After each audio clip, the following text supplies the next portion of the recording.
Bonsoir, Monsieur Losbar. Quel est votre ressenti par rapport à cette soirée, à toutes les questions qui ont été posées dans le public? Cela fait 3 années de suite que nous tenons cette réunion et qui nous permet d'être en contact avec les ressortissants donc guadeloupéens, martiniquais qui vivent sur le territoire.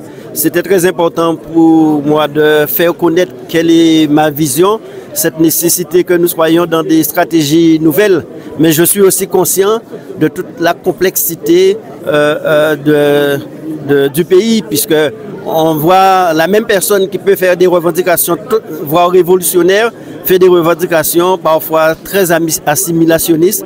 Et c'est ça que je disais, il faut plus que nous soyons dans l'émotion, mais que nous puissions mettre en place de véritables stratégies en tenant compte de nos réalités, en tenant compte de nos particularités, mais aussi de nos atouts pour pouvoir les performer et que nous ayons des politiques publiques beaucoup plus efficaces.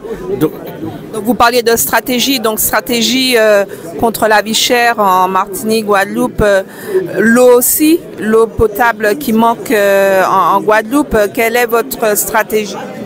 Enfin, effectivement, de véritables stratégies, comme je dis, pour la vie chère, c'est une réalité. Mais moi, mon véritable combat n'est pas uniquement sur la vie chère, mais sur la souveraineté alimentaire. Parce que nous sommes une île et qui est trop dépendant de l'approvisionnement de l'extérieur. Puisque même si nous avions les mêmes prix des produits, mais s'ils n'arrivent pas, nous n'allons pas pouvoir vivre.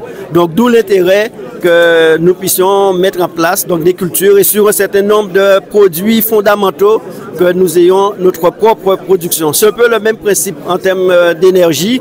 Et puis le problème de l'eau qui est un problème récurrent, il y a une stratégie qui est mise en place actuellement avec le syndicat et qui va nous permettre d'aboutir.